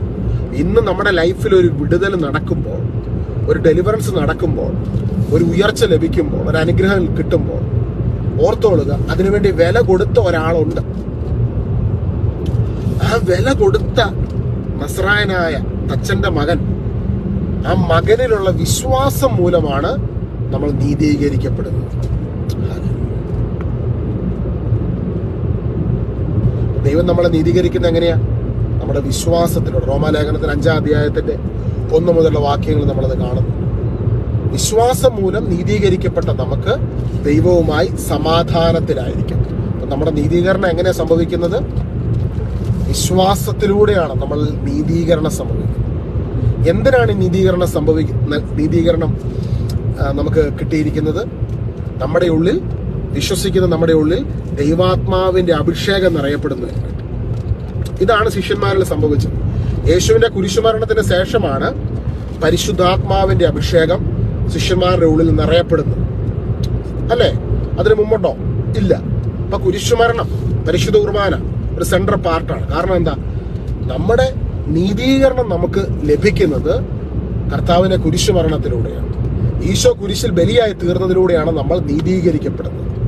അങ്ങനെ നീതീകരിക്കപ്പെട്ട ഒരു വ്യക്തി, ആ വിശ്വസിക്കുന്ന വ്യക്തി, യേശു എനിക്ക് വേണ്ടി കുരിശിൽ ബലിയായി തീർന്നുകൊണ്ട് സകലതും നിവർത്തിച്ചു, പൂർത്തീകരിച്ചു എന്ന് വിശ്വസിക്കുന്ന ഒരു വ്യക്തിയുടെ ഉള്ളിൽ ദൈവാത്മാവിന്റെ സാന്നിധ്യം വന്ന് നിറയപ്പെടുകയാണ്. ആ വ്യക്തിയുടെ ഉള്ളിലേക്ക് പരിശുദ്ധാത്മാവിന്റെ അഭിഷേകം വന്ന് നിറയപ്പെടുകയാണ്. അപ്പോൾ അത്തരത്തിൽ ആത്മാവിന്റെ അഭിഷേകം കിട്ടിയ ആദിമസഭയിലുണ്ടായിരുന്ന അപ്പസ്തോലന്മാരൊക്കെ നടന്നു പോകുന്ന സമയത്ത് അവരെ കളിയാക്കുമായിരുന്നു. ജൂതന്മാരെ കളിയാക്കും, പലതും പറഞ്ഞ് കളിയാക്കും. നിനക്കാരാടാ, നിനക്കെന്ത് യോഗ്യതയാടാ ഉള്ളത്, ഈ മുക്കുവന്മാരല്ലാടാ ഞങ്ങൾ ഇവിടെ ഇത്രയും വർഷം പഠിച്ച. അത് ഗമായലിന്റെ പാദപീഠത്തെങ്കിലും ഇരുന്ന് പഠിക്കണമായിരുന്നു. അപ്പൊ ഗമായലിന്റെ പാദപീഠത്തെങ്കിലൊക്കെ ഇരുന്ന് പഠിച്ച വലിയ ഫിലോസഫേഴ്സ് ആയിട്ടുള്ള മതപണ്ഡിതന്മാരുണ്ട്. ഭയങ്കര പണ്ഡിതന്മാരായിട്ടുള്ള പഴയ നിയമത്തിലെ വചനങ്ങൾ എവിടെയാണ് കിടക്കുന്നതെന്നൊക്കെ കൃത്യമായിട്ട് പറയാൻ പറ്റുന്ന ആൾക്കാർ. യേശുവിനെ ശിഷ്യന്മാരോട് ചോദിക്കുകയാണ്, എടാ ലേവ്യരുടെ പുസ്തകത്തിൽ ഇത്രാമത്തെ അധ്യായത്തിൽ ഇത്രാമത്തെ എവിടെയാന്ന് ചോദിച്ചു കഴിഞ്ഞാൽ അവർ പാവങ്ങൾ, സാധാരണ മനുഷ്യർ, മുക്കുവരാ. ഇവർക്ക് ഇത്ര കൃത്യമായിട്ടൊന്നും അറിയാൻ പറ്റും. അപ്പൊ അന്ന് മഹാപണ്ഡിതരായിട്ടുള്ള ആൾക്കാര് ഈ പാവപ്പെട്ട മനുഷ്യരെ വളരെയധികം പുച്ഛിക്കുകയും പേഴ്സിക്യൂട്ട് ചെയ്യുകയും കളിയാക്കുകയും കല്ലെറിയുകയും പീഡിപ്പിക്കുകയും ചെയ്യും. പക്ഷേ മാനുഷികമായ ബുദ്ധിയുടെ തലത്തിൽ അവർക്ക് അറിവില്ലെന്നുള്ളതേ ഉള്ളൂ. അവരുടെ ഉള്ളിൽ ഒരു സംഭവം ഇരിപ്പുണ്ടായിരുന്നു. അതെന്തായിരുന്നു? അവരുടെ ഉള്ളിലിരിക്കുന്ന ശക്തിയായിരുന്നു പരിശുദ്ധാത്മാവിന്റെ ശക്തി. പ്രപഞ്ചം മുഴുവൻ നിറഞ്ഞു നിൽക്കുന്ന the most powerful source of all positive energy, പരമാത്മാവ്, ദൈവാത്മാവ്, പരിശുദ്ധാത്മാവ്, ആ ശക്തി അവരിലുണ്ട്. പരിശുദ്ധാത്മാവിന്റെ ശക്തിയുടെ പ്രത്യേകത, ഈ ശക്തി ഏതെങ്കിലും വ്യക്തികൾ പരിശുദ്ധാത്മ അഭിഷേകമുള്ള ഒരു വ്യക്തിയെ വേദനിപ്പിക്കുകയോ പീഡിപ്പിക്കുകയോ അസ്വസ്ഥപ്പെടുത്തുകയോ ചെയ്യുമ്പോൾ ഈ ശക്തി അവരിൽ വർദ്ധിക്കും. ഈ ശക്തി അവരിൽ വർദ്ധിക്കും. ഇതാണ് അവിടുത്തെ സംഭവം. ഈ ശക്തി അളവുകളില്ലാതെ വർദ്ധിക്കുവാൻ വേണ്ടി തുടങ്ങും. ഇവര് വഴിയിലൂടെ പോകുമ്പോൾ, ഇവരുടെ നിഴലടിക്കുമ്പോൾ രോഗികൾ സൗഖ്യമായി. സ്തോത്രം, ഈശോയെ ആരാധന. പക്ഷെ അവിടെ ഒരു സംഭവം ഞാൻ കൊണ്ട് ചോദിക്കട്ടെ, ഈ പത്രോസ്ലിയെയും ഈ ശിഷ്യന്മാരൊക്കെ എവിടെയെങ്കിലും പോയി ഉപവാസ പ്രാർത്ഥന നടത്തും. ഉപവാസ പ്രാർത്ഥന ഒക്കെ നല്ലതാണ് കേട്ടോ, പിന്നീട് സഭയിലുള്ളവർ ചെയ്യുന്നുണ്ട്. പക്ഷെ ഇവരെവിടെയെങ്കിലും പോയി ഉപവാസ പ്രാർത്ഥന ആ സമയം നടത്തുന്നുണ്ടായിരുന്നു. ഇവർ ഈശോയ്ക്ക് സാക്ഷിയായി, പരിശുദ്ധാത്മാവിൽ നിറഞ്ഞു. ഈശോയ്ക്ക് സാക്ഷിയാകുന്ന സമയത്ത് പേഴ്സിക്യൂഷൻ കൂടി. അതായത് പേഴ്സിക്യൂഷൻ കൂടുക എന്ന് പറഞ്ഞു കഴിഞ്ഞാൽ ഈശോയുടെ ആത്മാവിന്റെ ശക്തി വെളിപ്പെടുമ്പോൾ ഇതിനെ ഉൾക്കൊള്ളുവാൻ കഴിയാത്ത കുറെ ആൾക്കാര് അന്ന് സമൂഹത്തിലുണ്ടായിരുന്നു. അവർക്കിത് ഒരിക്കലും ഉൾക്കൊള്ളാൻ പറ്റത്തില്ല. അവർക്കിത് ഒരിക്കലും ഡൈജസ്റ്റ് ആകുന്നില്ല. ഇതെങ്ങനെയാ ഈശോ ഇത്ര സാധാരണക്കാരായ മനുഷ്യരെ ഉപയോഗിക്കുന്നു? അവരുടെ വാക്കുകളെ കർത്താവ് കരങ്ങളിൽ എടുക്കുന്നു. അവർക്ക് എങ്ങനെ ഇത്ര അധികാരം കിട്ടിയിരിക്കുന്നു? അവർ പ്രാർത്ഥിക്കുമ്പോൾ എന്തുകൊണ്ട് അത്ഭുതങ്ങൾ സംഭവിക്കുന്നത്? ഇവർക്ക് ആരാണ് ഓതറൈസേഷൻ കൊടുത്തിരിക്കുന്നത്? ഈശോനെ അവർ ചോദ്യം ചെയ്തായിരുന്നു. അപ്പോൾ ഇത്തരത്തിലുള്ള ചോദ്യങ്ങൾ ഫേസ് ചെയ്ത കർത്താവിന്റെ അപ്പസ്തോലന്മാര് അവരോരോ ദിവസവും പരിശുദ്ധാത്മാവിന്റെ അഭിഷേകത്തിൽ വളർന്നു വരുവാനിടയായിത്തീർന്നു. ഓരോ ദിവസവും പരിശുദ്ധാത്മാവിന്റെ അഭിഷേകത്തിൽ, പരിശുദ്ധാത്മാവിന്റെ ശക്തിയിൽ അവർ ഓരോ ദിവസവും വളർന്നു വന്നുകൊണ്ടിരുന്നു. ഹല്ലേലൂയ. എന്നെ കേൾക്കുന്ന സഹോദരങ്ങളെ, ഇന്നേ ദിവസം നിങ്ങൾ വിശ്വസിക്കുക, നിങ്ങളുടെ ജീവിതത്തിലും പരിശുദ്ധാത്മാവിന്റെ അഭിഷേകം നിറയപ്പെടുമ്പോൾ നിങ്ങളുടെ ജീവിതത്തിൽ ദൈവത്തിന്റെ വലിയ പ്രവർത്തികൾ നിങ്ങളുടെ ജീവിതത്തിൽ നടക്കും. നിങ്ങളിലൂടെ മറ്റുള്ളവരുടെ ജീവിതത്തിൽ നടക്കും. നിങ്ങളുടെ ജീവിതത്തിൽ മാത്രമല്ല, നിങ്ങളിലൂടെ മറ്റുള്ളവരിലും ദൈവാത്മാവിന്റെ പ്രവർത്തനങ്ങൾ സംഭവിക്കും. അപ്പോൾ ഇത് ഈ ഭൂമിയിലുള്ള എല്ലാ മനുഷ്യർക്കും പരിശുദ്ധാത്മാവിന്റെ അഭിഷേകം കിട്ടുന്നതിന് വേണ്ടിയാണ് യേശു ഈ ഭൂമിയിൽ വന്നത്. യേശു ഈ ഭൂമിയിൽ വന്നത് ജൂതമതത്തെക്കാളും നല്ല വേറൊരു മതം സ്ഥാപിക്കാനാണെന്ന് ആരെങ്കിലും പറയുന്നുണ്ടെങ്കിൽ അതല്ല. യേശു ഈ ഭൂമിയിൽ വന്നതിന്റെ ഏറ്റവും വലിയ ഉദ്ദേശം എന്താ? ഈശോ ഈ ഭൂമിയിൽ വന്നതിന്റെ ഏറ്റവും വലിയ ഉദ്ദേശം ഈ ഭൂമിയിൽ ജീവിക്കുന്ന എല്ലാ മനുഷ്യർക്കും പരിശുദ്ധാത്മാവിന്റെ ശക്തി ലഭിക്കണം. കേട്ടോ കേട്ടോ കേട്ടോ കേട്ടോ ഈശോ വന്നത് എന്തിനാ? ഈ ഭൂമിയിലുള്ള എല്ലാവർക്കും പരിശുദ്ധാത്മാവിന്റെ ശക്തി ലഭിക്കണം. പരിശുദ്ധാത്മാവിന്റെ ശക്തി എല്ലാ മനുഷ്യർക്കും ലഭിക്കുന്നതിന് വേണ്ടിയാണ് ഈശോ ഈ ഭൂമിയിൽ വന്നത്. Hallelujah, hallelujah. ഈശോയെ ആരാധന. പരിശുദ്ധാത്മാവിന്റെ ശക്തി ഒരു വ്യക്തിക്ക് ലഭിക്കുമ്പോഴാണ് ആ വ്യക്തിക്ക്, നമ്മുടെയൊക്കെ ജീവിതത്തില് ബലഹീനതകളുണ്ടല്ലേ, ബലഹീനതകളും കുറവുകളും എല്ലാ മനുഷ്യർക്കും ഉണ്ട്. ഈ ബലഹീനതകളെയും കുറവുകളെയും ഒക്കെ വിജയിച്ച് ഇതിനെല്ലാം മറികടന്ന് മുൻപോട്ട് പോകുവാൻ നമ്മളെ ശക്തിപ്പെടുത്തുന്നത് എന്താണ്? പരിശുദ്ധാത്മാവിൻ്റെ അഭിഷേകമാണ്. പരിശുദ്ധാത്മാവിൻ്റെ അഭിഷേകത്തിന് പ്രത്യേകത എന്താ? പരിശുദ്ധാത്മാവിൻ്റെ അഭിഷേകത്തിന് നമ്മളെ ബലഹീനതകളിൽ നിന്ന് പുറത്തു കൊണ്ടുവരുവാനുള്ള വലിയ കരുത്തുണ്ട്. അതാണ് പരിശുദ്ധാത്മാവിൻ്റെ ശക്തി. മാത്രമല്ല, ഒരു മനുഷ്യനെ യഥാർത്ഥ മനുഷ്യനാക്കുവാൻ പരിശുദ്ധാത്മാവിനാണ് പറ്റുന്നത്. ഞാൻ ഒരിക്കലും ഒരു മിഷണറിയുടെ ഒരു ബുക്ക് ഞാൻ വായിച്ചു. അദ്ദേഹത്തിൻ്റെ പേര് എൻ്റെ മനസ്സിൽ പെട്ടെന്ന് വരുന്നില്ല. എൻ്റെ മനസ്സിൽ എനിക്കറിയാം വ്യക്തി. അദ്ദേഹം ആഫ്രിക്കയിൽ മിഷണറി പ്രവർത്തനത്തിനാണ് കടന്നുപോയി. ഇദ്ദേഹം എഴുതിയൊരു ബുക്കാണ്. ഇദ്ദേഹത്തിൻ്റെ ഫാദറിനെ സംബന്ധിച്ചൊരു കാര്യം. ഇദ്ദേഹത്തിൻ്റെ ഫാദറായിരുന്നു ആദ്യം അവിടെ മിഷണറി പ്രവർത്തനത്തിന് പോയത്. ഈശോയുടെ സ്നേഹത്തിലേക്ക് ഒരുപാട് പേരെ കൂട്ടിക്കൊണ്ട് വന്നു. സാധാരണ മനുഷ്യർ, അവർ ഈ നരഭോജികളായിട്ടുള്ള മനുഷ്യരുള്ള ആഫ്രിക്കയിലെ വനങ്ങളുണ്ട്. അവിടെ പോയിട്ട് നരഭോജികൾക്കിടയിൽ ഈശോയെക്കുറിച്ച് പറഞ്ഞ് എല്ലാവരും വിശ്വസിക്കുന്നവരിലേക്ക് ദൈവാത്മാവിൻ്റെ ശക്തി കടന്നു. അങ്ങനെ അവർ മനുഷ്യരായി മാറി. മനുഷ്യകോലത്തിലേക്ക് മനുഷ്യർ വരാൻ തുടങ്ങി. അതിനിടയ്ക്ക് ഈ മനുഷ്യനെ കുറേ ആൾക്കാർ പീഡിപ്പിച്ച് ഇയാൾ അവിടെ രക്തസാക്ഷിയായി. അപ്പോൾ രക്തസാക്ഷിയായി കഴിഞ്ഞ് അതേ സ്ഥലത്തേക്ക് ഇയാളുടെ മോൻ ചെല്ലുവാണ്. അതേ സ്ഥലത്തേക്ക് അമേരിക്കയിൽ ഒരുപാട് ഇതുപോലത്തെ മിഷണറിമാർ ലോകം മുഴുവൻ പോയിട്ട് രക്തസാക്ഷിയായ ഒരുപാട് പേരുണ്ട് കേട്ടോ. That country is blessed because of all these so many people. ഈ പരിശുദ്ധാത്മാവിൽ നയിക്കപ്പെട്ടു പോയ കുറേ ആൾക്കാരാണ്. ഈ മനുഷ്യൻ മകൻ അവിടെ ചെന്നു. അപ്പോൾ മകൻ അവിടെ ചെന്ന് കഴിഞ്ഞാൽ രൂപത്തിൽ രണ്ടും ഒരേപോലെ ഇരിക്കുന്ന ആൾക്കാരാണ്. അപ്പനെ പോലെ തന്നെയായിരുന്നു മോൻ. ഇവരോട് പറഞ്ഞു, ഞാൻ ഇന്ന ആളുടെ മോനാന്ന് പറഞ്ഞു കഴിഞ്ഞപ്പം അന്ന് കൊന്ന ആൾക്കാരോട്, നിനക്ക് എങ്ങനെയാണ് ഇവിടെ വരാൻ പറ്റുന്നത്? നിന്റെ അപ്പനെ ഞങ്ങൾ ഇല്ലാതാക്കിയത്. പക്ഷെ അന്ന് ആ ഘാതകരായ മനുഷ്യര് അവരോട് ഈ മനുഷ്യൻ സുവിശേഷം പറഞ്ഞു, യേശുവിൻ്റെ സ്നേഹം പറഞ്ഞു. അങ്ങനെ അവര് പരിശുദ്ധാത്മാവിൽ നിന്നു. അങ്ങനെ അവർ മനുഷ്യകോലത്തിലേക്ക് വരാം, മനുഷ്യരായി തീർന്നു. ഇതായിരുന്നു മിഷണറിമാർ ലോകമെങ്ങും ചെയ്ത ശുശ്രൂഷ. ഹല്ലേലൂയ, യേശുവേ ആരാധന. ലോകമെങ്ങും പോയി ഈശോയെക്കുറിച്ച് പറഞ്ഞ് മനുഷ്യരിൽ ദൈവാത്മാവിൻ്റെ ശക്തി നിറയുക. ഇതാണ്, ദാറ്റ്സ് എ സീക്രട്ട്. അല്ലാതെ യേശു ഈ ഭൂമി വന്നത് അതിനു വേണ്ടിയാണ്. ഈശോ ഈ ഭൂമി വന്നത് നമ്മൾ ഒരിക്കലും തെറ്റിദ്ധരിക്കരുത്. കർത്താവ് ജൂതമതത്തെക്കാളും അതിനേക്കാളും കുറച്ചും കൂടെ വേറൊരു മതം സ്ഥാപിക്കുക, അങ്ങനത്തെ അതൊന്നുമല്ല. ഇതിനൊക്കെ ഹയർ ആയിട്ടുള്ളൊരു ഡൈമെൻഷൻ ദൈവം വെച്ചിട്ടുണ്ട്. പരിശുദ്ധാത്മാവിൻ്റെ അഭിഷേകത്തിൽ ജീവിക്കുന്ന ഒരു ജീവിതം, അതാണ് ദൈവം വെച്ചിരിക്കുന്ന ഒരു ജീവിതം. അതായത് ബലഹീനമാക്കപ്പെടുന്ന സാഹചര്യത്തിൽ തെറ്റിലേക്ക് വീണു പോകുന്ന ഒരു മനുഷ്യനെ ആത്മാവിൻ്റെ ശക്തിയിലൂടെ അതിനെ ബലഹീനതയെ മറികടക്കുവാനുള്ളൊരു കരുത്ത്, ഒരു നല്ല മനുഷ്യനായി തീരുവാനുള്ളൊരു കരുത്ത്, നരഭോജികളെ നരസ്നേഹികളാക്കി മാറ്റുന്ന ഒരു ശക്തി, ആ ശക്തിയാണ് പരിശുദ്ധാത്മാവിൻ്റെ ശക്തി. എന്നെ കേൾക്കുന്ന സഹോദരങ്ങളെ, നമ്മൾ പ്രാർത്ഥിക്കുമ്പോൾ ഈ ശക്തി നമ്മൾ നിറയപ്പെടാൻ വേണ്ടി പ്രാർത്ഥിക്കും. എനിക്കറിയാം, ഇത് ഒത്തിരിയും പേർക്ക് വേണ്ടിയുള്ള ഒരു മോട്ടിവേഷണൽ മെസ്സേജ്. ഇത് ദൈവം അനുവദിച്ചവർക്ക് മാത്രം ഇത് ക്ഷമയോടെ കേൾക്കാൻ വേണ്ടി പറ്റും. ചിലപ്പോൾ നിങ്ങളൊരു ക്രിസ്തീയ കുടുംബത്തിൽ ജനിച്ച വ്യക്തിയല്ല, പക്ഷെ ഇന്ന് രാത്രി എന്നെ കേൾക്കുന്ന നിങ്ങളുടെ ലൈഫിൽ ഞാൻ പ്രസംഗിക്കുന്ന യേശുവിൻ്റെ ആത്മാവിൻ്റെ ശക്തി നിറയപ്പെടും. ചിലപ്പോൾ 2-3 പേരായിരിക്കും, കുറച്ച് പേരെ കേൾക്കുന്നുള്ളവർ, പക്ഷെ നിങ്ങളുടെ ജീവിതത്തിൽ ഇന്ന് ആത്മാവിൻ്റെ ശക്തി നിറയപ്പെടും. നരഭോജികളെ നരസ്നേഹികളാക്കുന്ന ദൈവാത്മാവിൻ്റെ ശക്തി നിറയപ്പെടുന്നു. അതാണ് മനുഷ്യരെ മാനസാന്തരത്തിലേക്ക് നയിക്കുന്നത്. ഹല്ലേലൂയ. ഇന്ന് ചേർന്ന് പ്രാർത്ഥിക്കാം. പരിശുദ്ധാത്മാവേ, ഞങ്ങൾ നിറയണമേ. ഇന്ന് പ്രസംഗിച്ച് വചനത്തിൻ്റെ ശക്തി ഓരോ ഭവനങ്ങളിലും കേട്ട ഓരോ വ്യക്തികളിലും ഞങ്ങൾ നേരിട്ട് കണ്ടിട്ടില്ല പലരും, പക്ഷെ കർത്താവ് നിനക്കെല്ലാവരെയും അറിയാം. നീ സന്ദേശം സംയമനത്തോടെ ഇത്ര നേരം കേൾക്കുവാൻ നീ അനുവദിച്ച നിന്റെ തെരഞ്ഞെടുക്കപ്പെട്ടവരിലേക്ക് ഇന്ന് ആത്മാവിൻ്റെ ശക്തി കടന്നു വരുന്ന ദിവസമായി അവിടുന്ന് മാറ്റുന്നതിനെ നന്ദി പറഞ്ഞു. ഒരു തണുപ്പ് പോലെ വ്യത്യസ്തമായ ഒരു അനുഭവമായി ആത്മാവിൻ്റെ അഭിഷേകം അവരുടെ നിറയപ്പെടുവാനിടയാകട്ടെ. ശക്തി കൊണ്ട് അവർ നിറയപ്പെടട്ടെ. പരിശുദ്ധാത്മാവിൻ്റെ ശക്തി നിങ്ങൾക്ക് ലഭിക്കുമ്പോൾ നിങ്ങൾക്ക് ശക്തി ലഭിക്കും. പരിശുദ്ധാത്മാവ് നിങ്ങളുടെ മേലെ വന്നു കഴിയുമ്പോൾ നിങ്ങൾക്ക് ശക്തി ലഭിക്കും. ജെറുസലേമിലും സമരിയയിലും ജൂദയാലും ലോകത്തിൻ്റെ അതിർത്തികൾ വരെ നിങ്ങൾ എനിക്ക് സാക്ഷികളാകും.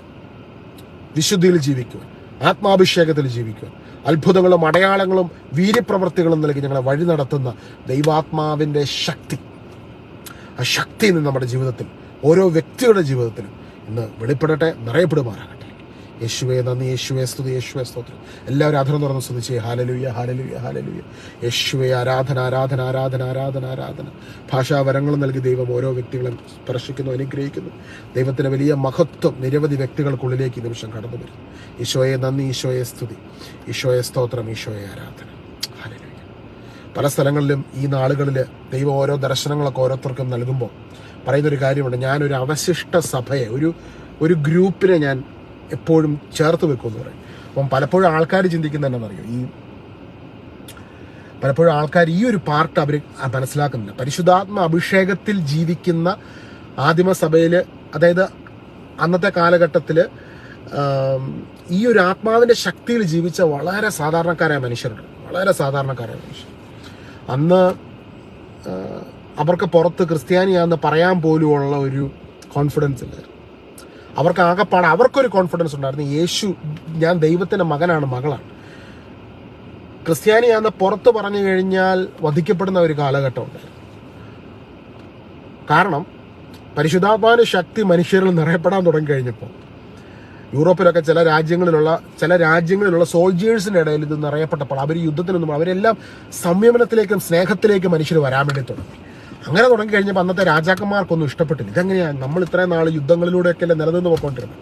അപ്പോൾ ക്രിസ്ത്യ വിശ്വാസം സാധാരണ മനുഷ്യരിലേക്ക്, അന്ന് അവരുടെ പേര് മാറിയില്ല, മതം മാറിയില്ല, അങ്ങനെയുള്ള സംഭവങ്ങളൊന്നുമില്ല. ഈശോയിൽ വിശ്വസിക്കുന്ന എല്ലാവരിലേക്കും ആത്മാവിന്റെ ശക്തി ഒന്ന് നിറയപ്പെടുക. അപ്പോൾ ആത്മാവിന്റെ ശക്തിയിൽ നിറയപ്പെട്ട ഒരു വ്യക്തി സ്നേഹിക്കാൻ തുടങ്ങുന്നു, മറ്റുള്ളവരുടെ കരുണയോടെ പെരുമാറാൻ തുടങ്ങുന്നു. അങ്ങനെ ഭയങ്കര റെവല്യൂഷൻ ഉണ്ടായി.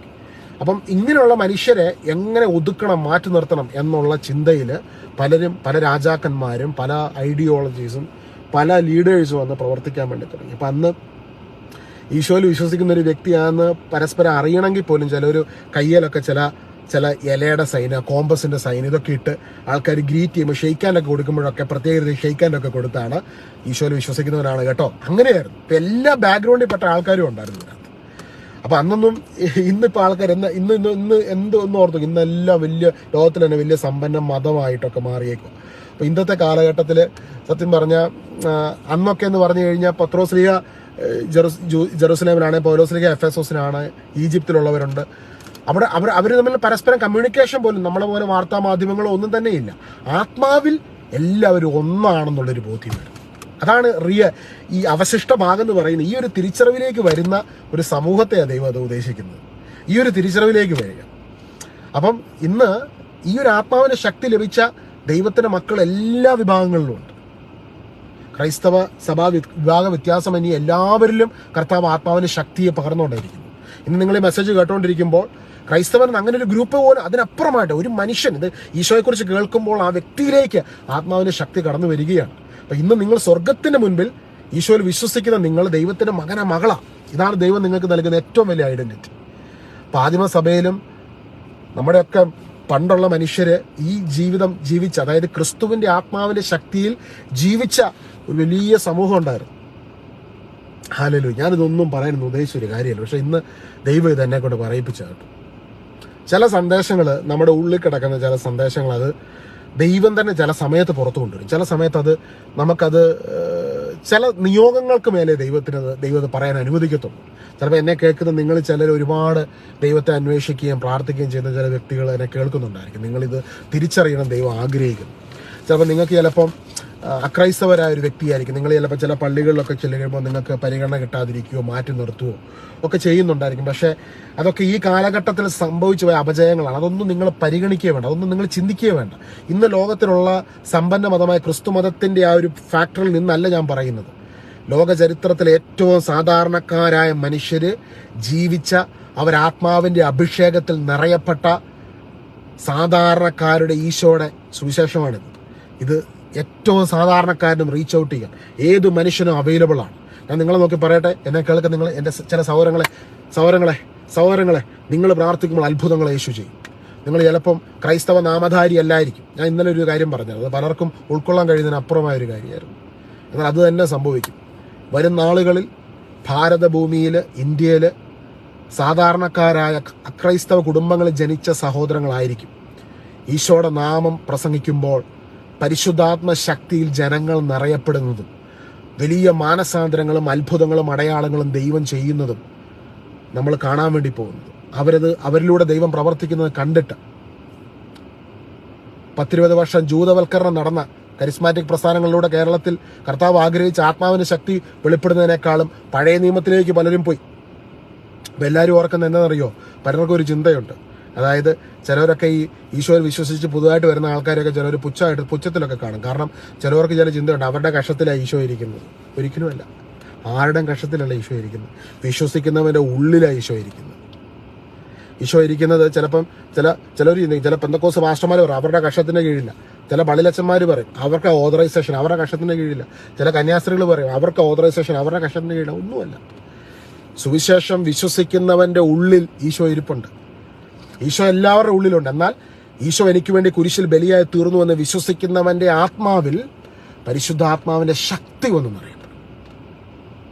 അതുകൊണ്ട് യോഹന്നാൻസ്ലീഹ ലേഖനം എഴുതുന്ന യോഹന്നാൻസ്ലീഹ പറയുന്നുണ്ട്, നിങ്ങൾ ഈശോയിൽ നിന്ന് സ്വീകരിച്ച അഭിഷേകം തന്നെ നിങ്ങളെ പഠിപ്പിക്കും. നിങ്ങൾ ഈശോയുടെ നാമത്തിൽ പ്രാർത്ഥിക്കുമ്പോൾ അത്ഭുതങ്ങൾ നടക്കും, അടയാളങ്ങൾ സംഭവിക്കും, വീര്യപ്രവർത്തികൾ നടക്കും. എന്നാൽ ഈ പരിശുദ്ധാത്മാവിന്റെ അഭിഷേകമാണ് നമ്മളെ വിധേയത്വത്തിലേക്കും വഴി നടത്തുന്നത്. അതെന്താന്ന് ഞാൻ പറഞ്ഞുതരാം. അതും കൂടെ പറഞ്ഞില്ലെങ്കിൽ നിങ്ങൾ തെറ്റിദ്ധരിക്കും.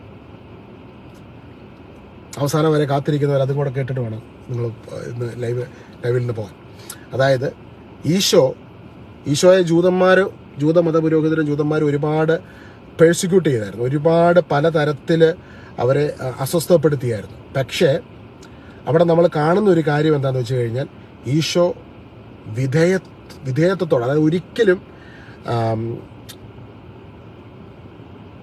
ചില കാര്യങ്ങളിൽ കർത്താവ് പരിശുദ്ധാത്മ ശക്തിയിൽ നിന്ന് വിയോജിപ്പ് പ്രകടിപ്പിച്ചു.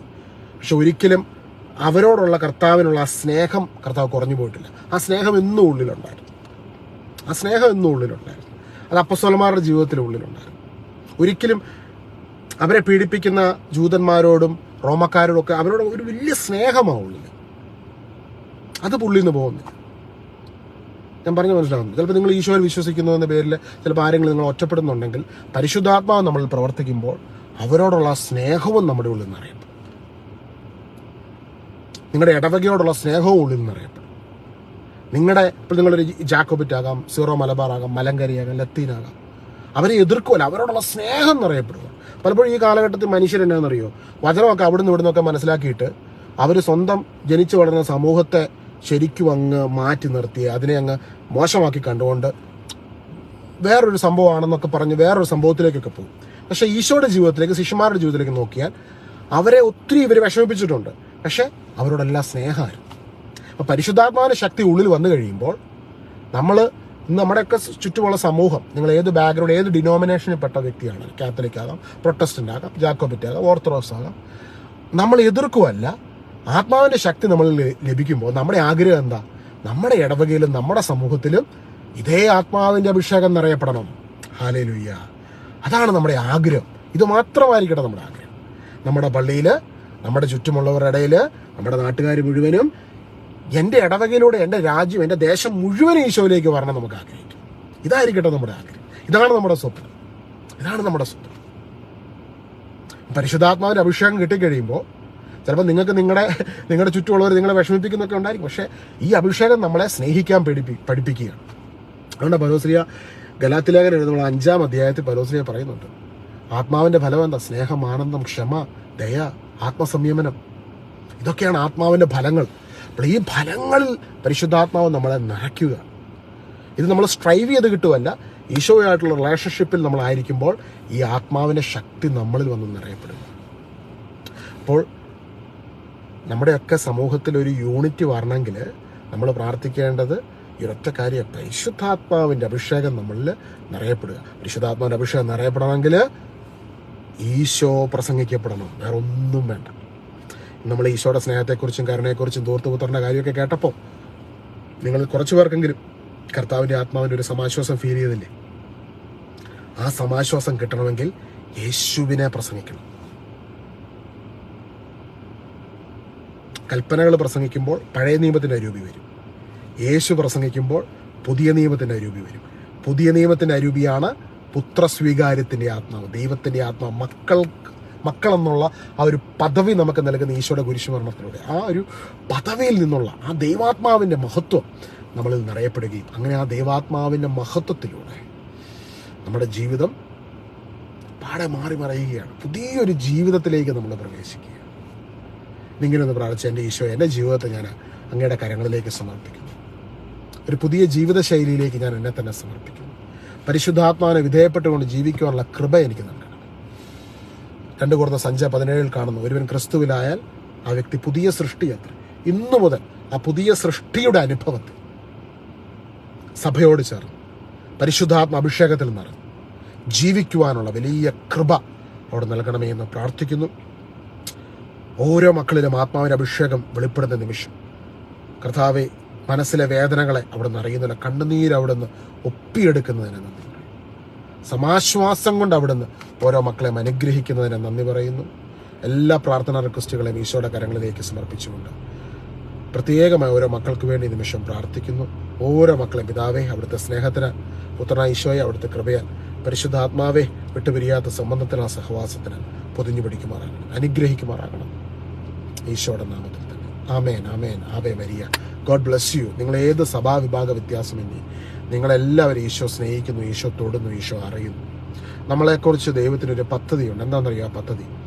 ഈ ഒരു നിർമ്മലതയിൽ, സ്നേഹത്തിൽ, ഈ ഒരു കാലഘട്ടത്തിൽ ഈശോയ്ക്ക് വേണ്ടി ജീവിക്കാം. നമ്മൾ ഓർത്ത് വയ്ക്കുക, ഇത് നമ്മൾ നോക്കുവാണ് ലോകത്ത് മുഴുവൻ ഇഷ്യൂസാണ്, പള്ളിയിലും ലോകത്തും അല്ല. നമ്മൾ ഇനി അതിലോട്ടൊന്നും നോക്കേണ്ടത്, ഈശോയിലേക്ക് മാത്രം നോക്കി B positive and stay positive. നമുക്ക് നമ്മുടെ ലൈഫ് ടൈമിൽ എന്തെങ്കിലും കർത്താവിന് വേണ്ടി ചെറിയ കാര്യങ്ങൾ, ചെറിയ കാര്യങ്ങൾ വലുതാന്നേ, സിമ്പിൾ കാര്യങ്ങൾ വലുതല്ലേ, ചെറിയ കാര്യം. അപ്പം നിങ്ങളുടെ പള്ളിയിലൊക്കെ ആണെങ്കിലും നിങ്ങളായിട്ട് ഈശോയുടെ സ്നേഹത്തിൽ എല്ലാവരെയും ഒന്ന് കൂട്ടി ഒരുമിപ്പിക്കാൻ ശ്രമിക്കുകയും. സിമ്പിൾ തിങ് മീൻസ് കർത്താവിന് ഭയങ്കര വിലപ്പെട്ടതാണ്. ചെറിയ കാര്യങ്ങളായിരിക്കും ഇതൊക്കെ. അങ്ങനെയൊക്കെ ആ ചെറിയ കാര്യങ്ങൾ ചെയ്യുമ്പോൾ കർത്താവിൻ്റെ ഹൃദയത്തിനത് വലിയൊരു ആശ്വാസം.